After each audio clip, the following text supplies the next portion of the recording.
MLA पूजा पाल ने अखिलेश यादव को चिट्ठी लिखी है। पूजा पाल ने लेटर के अंदर सपा पर तंज कसते हुए कहा कि बीजेपी सरकार में अपराधियों को सजा मिलती है। मेरे पति के हत्यारों को सजा मिली है, जबकि सपा ने मेरे पति के हत्यारों का पक्ष लिया। मेरा एसपी की नीतियों से भरोसा उठ गया है। आपको पूरी चिट्ठी दिखाते हैं पूजा पाल की, जिसमें विस्तार से उन्होंने ये बातें लिखी हैं। विधायक पूजा पाल ने अपनी हत्या की आशंका जताई और कहा कि अगर मेरी हत्या होती है तो इसके लिए समाजवादी पार्टी और अखिलेश यादव दोषी माने जाएं।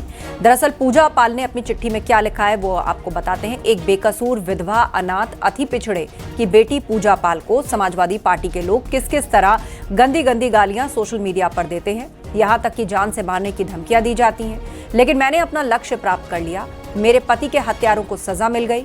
अब मुझे भी मौत मिले तो गर्व ही होगा। लेकिन आपने मुझे जिस तरह बीच रास्ते में अपमानित कर मरने के लिए छोड़ दिया, जिससे सपा के अपराधी अनुयायियों का मनोबल बहुत बढ़ गया। इसीलिए संभव है कि मेरी भी हत्या हो जाए। अगर ऐसा होता है तो मैं सरकारों से, प्रशासन से मांग करती हूं कि मेरी हत्या का वास्तविक दोषी समाजवादी पार्टी और अखिलेश यादव को ही माना जाए।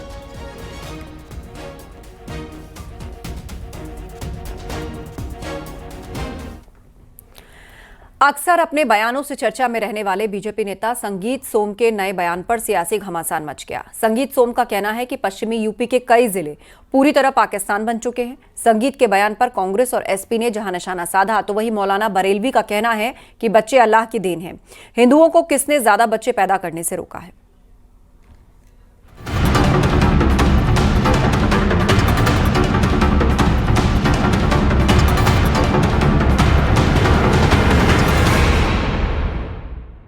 बीजेपी नेता संगीत सोम ने वेस्ट यूपी के कई जिलों में मुस्लिमों की बढ़ती आबादी पर बड़ा बयान दिया है।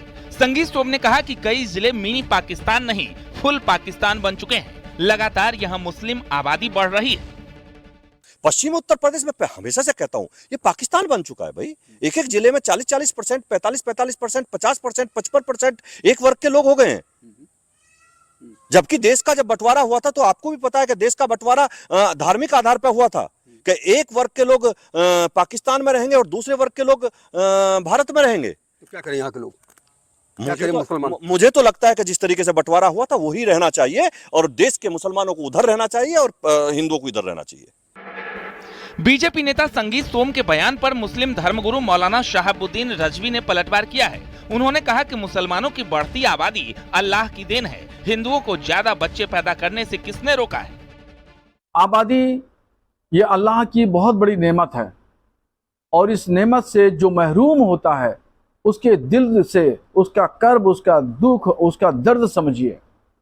और अल्लाह ताला जिसको इस नेमत से नवाज देता है उसके यहाँ खुशहाली देखिए। तो ये नेमतें हैं अल्लाह की। किसने हिंदुओं को रोका वो बच्चे पैदा ना करें?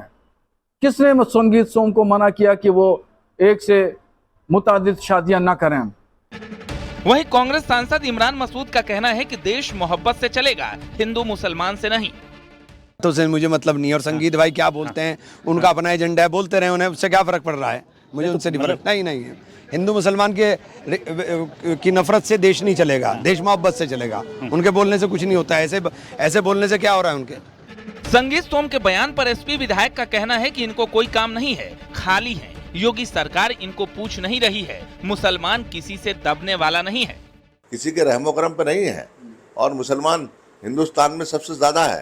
पाकिस्तान तो छोटा सा है, उससे ज्यादा मुसलमान हिंदुस्तान में है। हिंदुस्तान अपने रहमो करम पे रहता है, किसी के मोहताज नहीं है, किसी का गुलाम नहीं है और मुसलमान दबने वाला नहीं है।